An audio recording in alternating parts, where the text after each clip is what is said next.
Welcome back to my podcast. I'm Suni and I am here to share with you today about yarn and tote bags and what else? Some drawings and my projects for spring that I have coming up. Oh, and also projects that are in progress. So let's get started. First off, I wanted to share some Moth Folk Studio news just because I don't have very much of it, but it is exciting. So the first is that I have just picked up my new tote bags from my printer. This is a local to Burlington, Vermont screen printer that I use, and I'm really pleased with how these turned out. I think it's such a cute shape for a tote bag, and then they do open up. They have a bit of a gusset on them, so they have quite a bit of storage in them, and I think that this would make a fantastic knitting project bag, little grocery bag, book bag, a purse if you're like me and you just carry everything around in tote bags all the time and kind of rotate which one is your go-to. So really pleased with how these turned out. It has this really fun like shimmer gold ink on it. Yeah, I think it's great. So these are going to be available as a pre-order on my website. Not yet, probably next week, and I will update as soon as they're available. So if you want to give me a follow either here or on Instagram at Moth Folk Studio, like here. I'm also online at mothfolkstudio.com, so you can find me and I will update when these are available for a pre-order. The next little bit of news that I have is that I've been working on my garden collection drawings for a new garland. So I've included my little sketch here. Now, something I'm running into with this is that as I was drawing, I do a lot of my drawings on my iPad. So I removed the background, which you can kind of see here, and I'm loving how these colors are showing up on a charcoal background. But then I put the background back in and I don't love them on white. So I have to do some troubleshooting here because I don't know how it's going to work to print them on gray because of the base of a card, like, you know, a note card being more of a white color. Do I want to print gray and then the colors on top? Do I want to keep it on white and just adjust my colors? I'm not quite sure. This is a very early sketch and I will come back to it probably next week. I actually worked on drawing this at my local garden center, which was really nice because I went and like walked around, saw all the garden tools, and then I found a bench to sit on and I sat down and worked on them for a little while. So I got my ideas down. That's always the hardest and like first step. And then I can work on this some more. But to be honest, I have been very single-minded about my Quilty cabin socks this week. So we're just going to get right into whips. If you remember from last week, I had made it not even all the way through the cuff of my sock, and I was thinking that I was going to not make it through at all because it was really hurting my hands.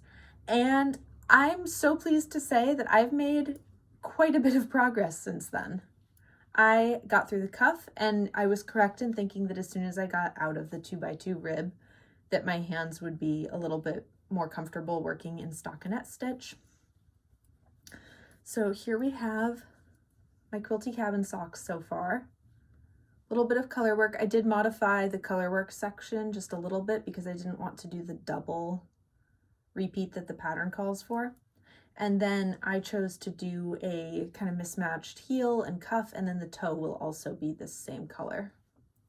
So going all the way down, I'm near to where I'm going to start the toe. These are going to be for my mom. So the toe is going to be the next thing, and then I will start on the second sock. I tried going to a couple of my local yarn stores to get another set of the same DPNs, but everywhere is out of them right now. So I couldn't get a second set because otherwise I really think that I would have liked to have worked like a cuff and a cuff, color work, heel, heel, gusset, foot, you know, like go back and forth between the two so that they were getting done kind of at the same time. I do know that there's a way to do this on Magic Loop where you're actually knitting two socks at the same time, but to be honest, I just don't like that method very much. I think things just, they get in the way, for me anyways. And I know that you can also do a technique where you're knitting on two needles, not Magic Loop, and knitting each sock at the same time, but I don't know. I like having them be separate and then just two sets of DPNs, but Wasn't able to do that this time, and I will remember that next time I'm at the shop and they are in stock, I will grab a pair so that for my next pair of socks, it's a little bit easier. Anyway, I'm really excited about these and how they're coming along. They have a really nice feel about them. They seem sturdy and kind of like rugged, which is perfect. Just a reminder on my yarn, this is the Euro Yarns Tenderfoot in the colorways Bordeaux for the red and Dark Oak for this tan color. Now, in being so excited about working on this project, I have kind of let my Heirloom quilt cardigan not get as much attention as it needed this past week. So I was thinking last time that I would be done with the squares and moving on to the button band and all of the finishing and the sleeves and everything, but that hasn't happened. I made it through 2 or 3 more squares. Yeah, so now I just have 3 left. Yeah, that's correct. I just have 3 more squares left. Totally doable, it'll get done. It's just hard to be working on a sweater right now when it's so lovely outside. It's becoming spring and I really want to get started on my spring knits. So what is my cutoff point? At what point do I say I'm just going to start on spring knits and let my whips sit for a little bit? I know that I can't put this down. If I put this down, the second sock will never get done. But the Heirloom quilt cardigan, if I just got the squares done, that would be pretty good, because then I can very slowly work on that and get it done until I'm ready to wear it again, which probably won't be until like September. I would either need to wear it right now for the weather or September. So I kind of just want to get started on my spring and summer knits, which I will share with you now. So first, you'll remember that I picked up this Quince Co Sparrow, which is their 100% linen fingering weight yarn.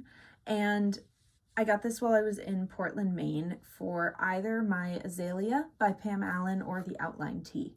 And I am pleased to share that I have decided that this is going to be for the Azalea top. I think that the sheen and the color of this is going to suit that top really well and kind of make it my like fancier spring summer top that I can wear with a shawl or a sweater and a pair of jeans and just kind of feel like I'm a little bit more polished to go out for something, but also still extremely comfortable and easy to throw on because it's just a tank top. I've been spending a lot of time thinking about my spring and summer knits and really trying to plan out what I'm going to add to my wardrobe. This is something that is a little bit different from when I normally knit because I'm often thinking of myself as more of a process knitter. Like, I just enjoy making things and I want to go through the process of creating and knitting and having the fibers in my hand, and at the end, you know, I want to wear it. I want it to be something that I'll like, but I get more of the joy and more of the satisfaction out of seeing my progress and everything. However, for spring and summer knits, I'm realizing that I have a problem that I want these projects to be the solution to. So what is that problem? I find that in the spring and summer, I have a really hard time getting dressed just because I don't have clothes that are the right quality for the temperature and the weather, but also really flattering. So I tend to just throw on like a t-shirt and a pair of shorts, which it's fine, but I want to have things that like look really cute and feel really comfortable. So in picking all of my spring and summer knits, I've had a really hard time figuring out what is going to be the solution to my wardrobe that's going to look great and feel great. And that's led me through a big question for everything that I've come across, which is, what is this place in my wardrobe? Thus, what I'm thinking about with the Azalea top is that it's just going to be the perfect piece in my wardrobe to give me something that's a little bit fancier, a little bit more put together, but really, really simple and easy to throw on still. So I'm looking forward to wearing this a lot. Am I excited about knitting this? Not really, to be honest. Part of that is because I did try to knit this years ago. I've had this pattern for years. And the first time that I tried to make it, it was in the same yarn, but in a color that was very similar to the sample photo. What I found with the sample photo coloring is that it's not my color at all. And I looked really washed out, and I didn't even make it very far through the project before I ripped it out and turned that yarn into a scarf for my mom. But I think that in coming back to it, like, there's a reason that I've thought about it for years. I just feel like making it is going to be a little bit of an achievement moment where I'm like, okay, I finally got that done, and I have it in my wardrobe after thinking about it for years. I was thinking about either cropping or even lengthening this top quite a bit, but I am at this point wondering if I should just make it to size and then see how I feel about it for the next time that I'm making a top and I have a better sense of length. Generally, I do like to crop so that things fit right at my hip line or like an inch below my belly button. That's mostly for like confidence and feeling coverage in the way that I want to be dressed. But this top, because of its little like A-line flaring to it, I've decided that it's okay if it hits where it hits and then I can style it. Now, next up is one that you've heard me talk about as well, which is the outline tee. And I have been waffling back and forth about this so much. At the very start, I was on Ravelry trying to find something to fit into my wardrobe for a piece that I really need. And that solution piece that I was looking for is a very loose, airy t-shirt style garment to wear, mostly to farmers markets, because during the summer, I spend a lot of time at farmers markets vending, and I really needed to have an option to throw on that gives me like pretty substantial coverage so that I feel like I'm being professional, but also really breathable and like flowy, because farmers markets get hot, not only just from standing there vending potentially on a really hot parking lot for hours, but also like setup and takedown, you get really sweaty and then you have to stand there for hours, and I want to be really comfortable. Last year I found that I would wear a linen dress all the time, but that linen dress isn't really fitting me anymore. So I'm looking for some replacements and some different shapes to fill in as the replacement. Actually, more on that dress later. I am going to try to sew in some panels so that it fits me better, but that's going to be a sewing project for in the future when I get brave enough. I'm not much of a seamstress, to be honest. Back to the outline tee.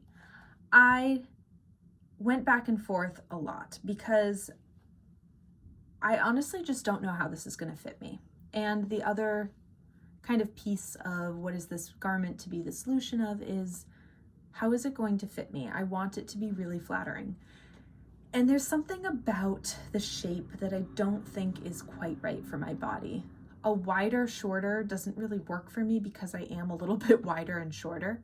So in general, for my curvier, more petite torso with longer legs and wider hips, it's kind of better to wear something that's a little bit more form-fitting to highlight my shape rather than hide it. But with this particular top, maybe it's okay because it's so airy and flowy that there will be shape still to be seen. I just really don't know. My other concern is that in wearing this top, I'm going to be adjusting it all the time, where if it rides up a little bit in the front, I've got to pull it down, and then it's slouching and then I have to fix it. And I don't really want to live a life where I'm constantly adjusting and feeling uncomfortable. I just want to be able to put it on and like go about my day, especially if I'm setting up at a farmer's market where I'm moving around a lot. You know, I'm lifting things and reaching.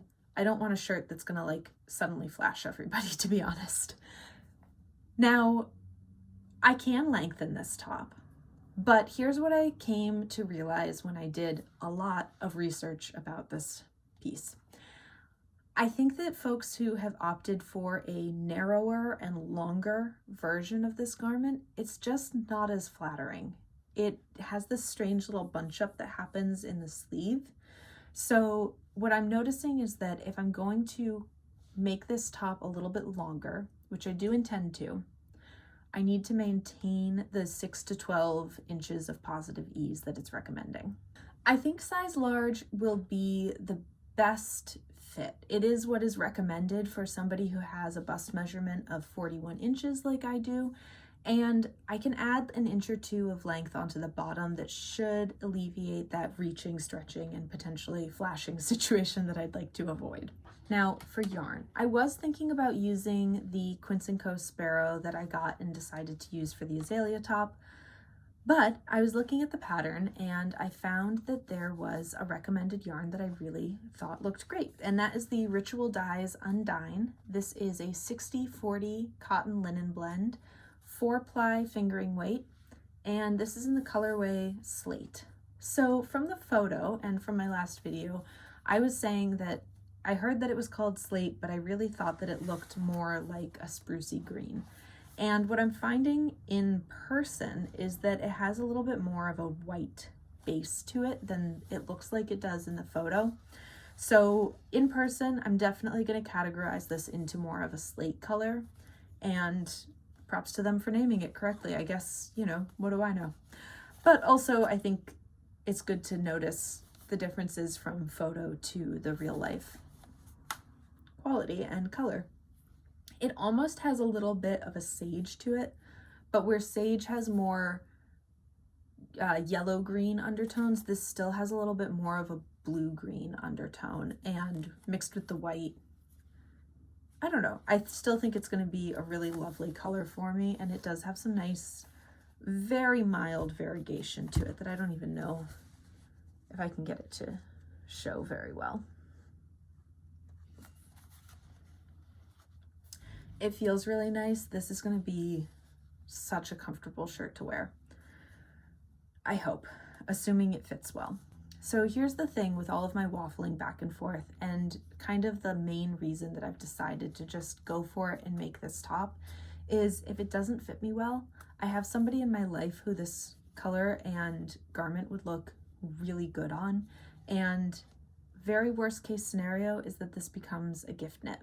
So I'm gonna proceed and go ahead and make the outline tee in this Ritual Dyes yarn and just see how it goes. Because of all of my going back and forth about whether or not I was going to make it, I do think I'm going to cast this on fairly promptly, mostly so that I actually do it, because if I don't, I might change my mind again. And with that, what might I change my mind to, you ask? Well, I did a lot of research and I got a lot of ideas just off of Ravelry, Pinterest, my Instagram, other podcasters I watch, folks on Discord and like an online community that I'm a part of, friends. And here are a few options that I've found that I think might be another top that I make, and some of the reasons why I really like them, or some of the modifications that I might make. These are tops that I don't necessarily have plans to make right now because I don't have yarn in hand for them and I haven't actually bought the patterns. But if there's still time after the outline and the Azalea and I don't feel like I've taken on too much, I will probably start these before the end of summer. So the very first is the Lily top, and this is by Iris H, and I found this pattern on Ravelry. Some of the things that I really like about this top are the length and the neckline in particular. I know I'm wearing a bit of a high crew neck at the moment, but I definitely prefer a t-shirt that gives me a little bit more space around my neck, just because I do get a little bit claustrophobic, and feeling like I have a little bit more room there, especially when it's warmer and I can like breathe a little bit, is really nice. So I'm really interested in making this pattern. So the Lily top is knit in fingering weight, and it does include sizing up to a 60-inch bust circumference.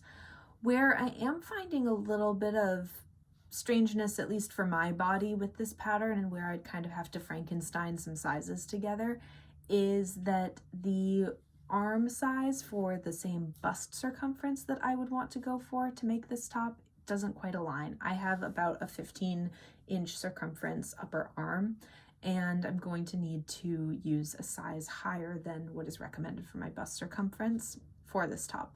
But that's pretty simple to do, just to pay attention to where I need to like split for stitches and make sure that everything is knit up.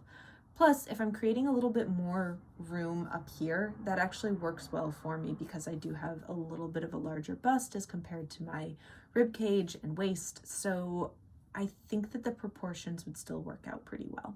The next shirt that I saw on Ravelry that really caught my attention is the Floodlight Tee by Tanis LaValle.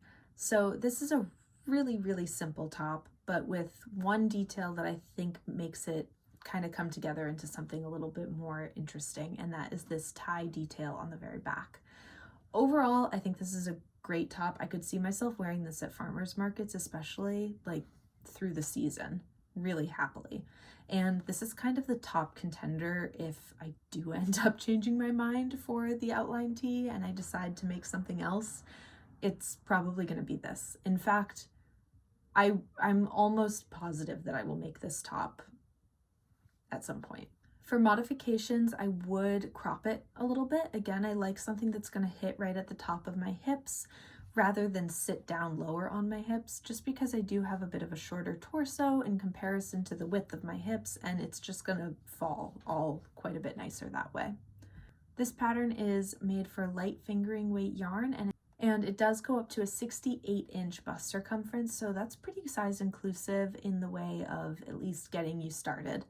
I do actually wonder about the reversibility of this top. I don't think it's designed to be, and I don't know what the short row shaping is or isn't because I haven't actually bought the pattern, but I feel like one could probably flip it around. Hang on, I'm looking at Ravelry projects real quick to see if anyone's done that. All right, I don't see that anyone has actually done that, but we'll find out, I guess, when I make it, whether or not you can. The next t-shirt that really caught my eye is the Mount Pleasant by Megan Nodecker.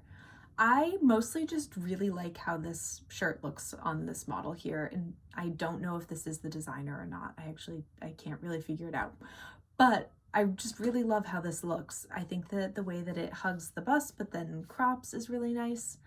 Now, if I were making this for me, I honestly have a little bit of tummy confidence issues, and I don't want to wear something that's that cropped and that tight just because I have a little bit of a pudge to my stomach that it's okay that it's there, but I don't necessarily want to highlight it and display it. So I would make it a little bit looser and a little bit longer just to feel like I was covered and everything. But I do really like that lace detail at the bottom, and I think that there's a lot of like opportunities to work with this pattern to make it fit the way that I would want it to. Again, this is a pattern for fingering weight yarn, and then this goes up to a 62-inch bust with a 2-inch positive ease as well. Last on my t-shirt list is one that kind of goes against what I was just saying with the Mount Pleasant top, and that is the Feels Right Tee by Lily Kate France from Lily Kate Makes. So I was never going to make this top, and then I was really thinking about it. So, like I just said, I have a little bit of like tummy confidence issues, and wearing something that's that tight is just gonna feel a little bit nerve-wracking to me, to be honest. But back to kind of what I was saying at the beginning of this video, and what I've come to realize after thinking about all of these shirts a lot, is sometimes when I wear something that's a little bit more fitted, it looks really good. And that's mostly because I do have a bit of a curvier figure, and to wear something that hugs and highlights my body a little bit more rather than feeling like I'm just covering it up, I think that there's something A, really like empowering about that, and B, it is flattering to highlight where there are ratio and dimensional changes to my body. All of this is kind of in theory. But then the other day I put on what I would definitely classify as like a baby tee in my wardrobe. It's editing Suni here. So I actually just put on the t-shirt that I am about to talk about and this shirt, which I'm wearing right now, for sort of like a side-to-side comparison of how they look on my body as far as like having something that's looser fit and more tight, just so that you can have a visual for what I'm trying to get to. And also, please note, all of these comments about body and what looks best, it's all very much personal to my own experience. I celebrate however you feel confident in whatever you wear, whatever you choose to. it really doesn't matter to me. It's none of my business. This is all just how I'm coming to terms with and sort of like learning about my body as I step into an older and more mature version of my physicality, and how I'm coping with that essentially. And one of the ways that I'm doing that is feeling more empowered and finding more strength through making my own clothes and having a little bit of a sense of challenge and control to make things that suit me. So you do you, and I am just sharing what I have here. So thank you. Pretty much the only one that I have, and I don't wear it that often or like under things, again, for confidence issues. But I put it on and I was cleaning and I caught like a glimpse of myself in the mirror and I was like, oh my God, that looks really good. And not in the way of like diminishing what's going on. Like there was nothing hidden by any means for my body, but I think that it just looked like I was wearing something that really fit me. And thus, that kind of got me wondering like, should I make the Feels Right tee? It feels a little snug to me, but it also might be the right thing to add to my wardrobe. Again, I'm looking for a solution to my summer wardrobe, which is I need something that's comfortable and like weather appropriate, but also flattering and suits my body. So while I'm making something like the outline tee that is really loose and flowy and doesn't highlight, maybe I should also have something that does highlight, just so that I have some options depending on how I'm feeling and how I want to style it as well. Thus, I'm very interested in the Feels Right tee. Things that I would want to change about this. Again, I might want a little bit of a looser neckline to it. It just seems really tight to me. And I'd probably, again, crop it just so it's that right length for me, right hitting at the top of my hips. I just feel like this is something that I should try making and wearing and see how I feel about it, because I might as well. And again, just kind of like with the outline tee, if it doesn't fit me how I'm wanting it to, I have somebody in my life that this one would also look really good on, so I don't mind doing gift knits all the time. Just for some stats on that pattern as well, it is also for a fingering weight yarn, and it goes up to a 62-inch bust circumference. Now, along the same vein of something that's a little bit tighter and maybe outside of my comfort zone but might look really good, and that is the Tumble Tee by Lydia Morrow. This one came to my attention from the podcast Allie Makes Everything, where Allie was talking about how this piece has a little bit of a unique construction and it really pays attention to different measurements along the body. So the upper bust circumference is factored in, as well as the bust circumference where there's some bust darts. And the way that the raglan is shaped, it's sort of more horizontal rather than vertical, if that makes sense. Something about that shape I do find really flattering on me, as opposed to just a sort of a straight unilateral V of a raglan that you find on a lot of sweaters. It just suits my body a little bit better. And thus this top has become quite interesting. Once again, it's a fingering weight pattern, and it's sized to fit up to, I believe, a 57-inch bust circumference, but it does have a lot of opportunity to change that and make it really fit for your shape. So this is a pretty cool top. Now, modifications. Again, I'm considering a little bit of a wider neckline, of course, just because that's something that I would look for in any pattern. But also, I'm noticing that in the schematic photo, there's quite a bit of like a bubbling to the overall shape. Like the sleeves and the body have like a bubble and a cinch at all of the ribbing. I would not care for this. I would rather that it hang a little bit straight off my body and the sleeves not be bubbled or be as long. But those modifications are so simple, and maybe even as easy as not doing the ribbing and just doing a slight rolled hem. So thank you very much, Allie, for bringing that top to my attention. And those are all of the patterns that are in my mind for t-shirts, and these were all the ones that I was considering that I might swap in or out for the outline tee, but I have decided it's going to be the outline tee, which I'm going to cast on so that it's happening. In addition to all of those t-shirt style tops, there are 2 tank tops that I'm really interested in. The first is the Retro Button Top by Witchery Designs. This is a worsted weight pattern. So this pattern really only goes up to a 53-inch bust circumference, which is not ideal as far as being size inclusive, but I think that there's a lot of opportunity with this pattern to add width along the back and under the arms to make it fit how it's needed without too much of like crazy mathematics. I think that it would be a matter of having a gauge swatch and knowing how many inches or stitches to add. One thing that I find particularly appealing about this pattern is that it is knit up in worsted weight. So in comparison to the list of all of those fingering weight projects that I just named, this one would knit up quite quickly. It's also knit as one piece flat bottom up, and I think that it would be relatively simple to adjust this so that it is knit in the round and just create a fake button band up the top and sew buttons in after. I don't really think that I need it to be able to open and close, but the buttons are really cute. So there are definitely options to make this the easiest pattern ever, and one of the top contenders for something that I knit this summer just because of its quickness.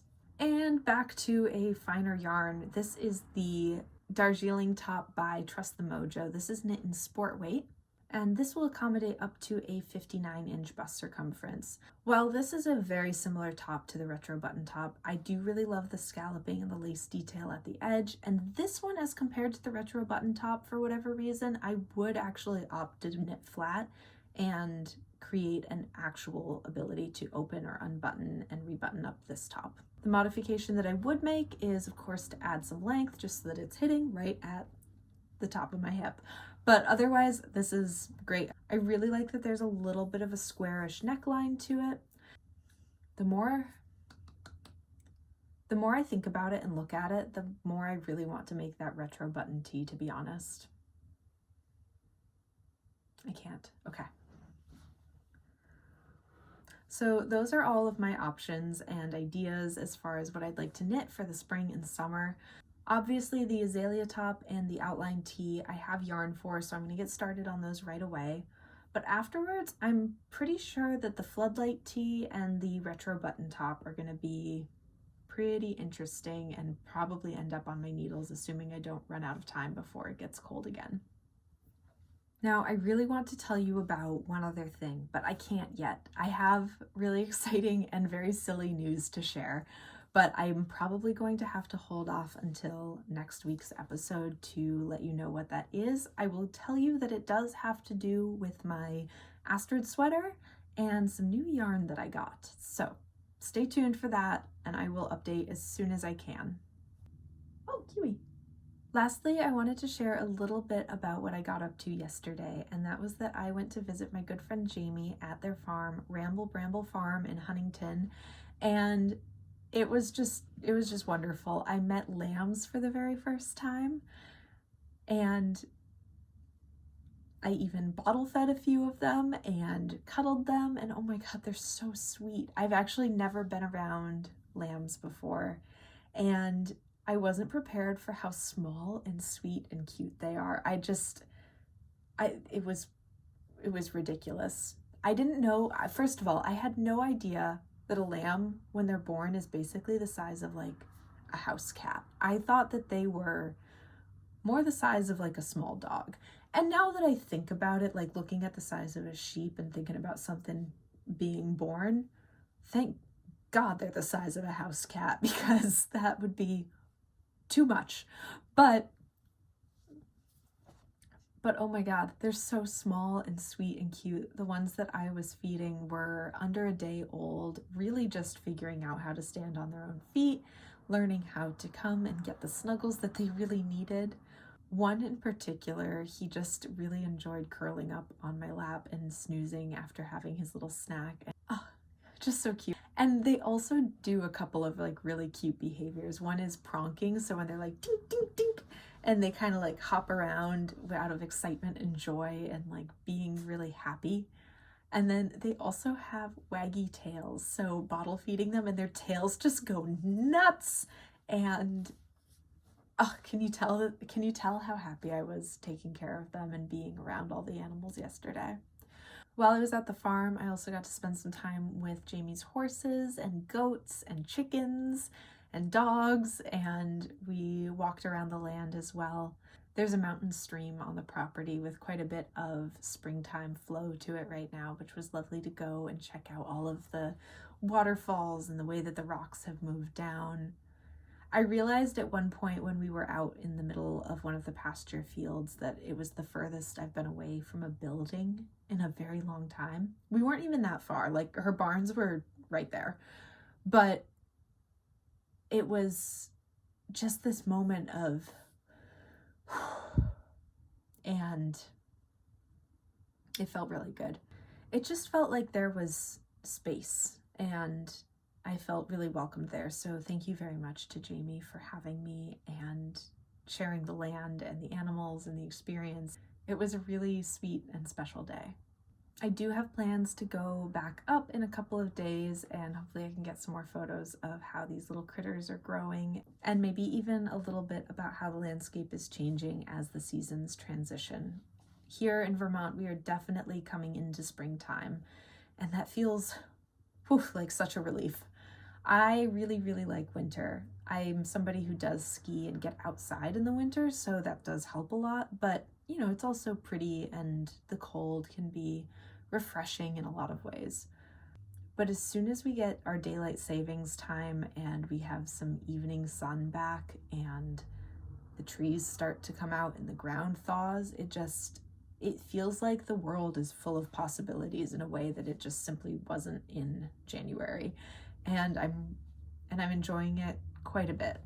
Just getting outside again in a way that's easier and more accessible without having to bundle up and, go hurdle down a mountain on skis is pretty cool.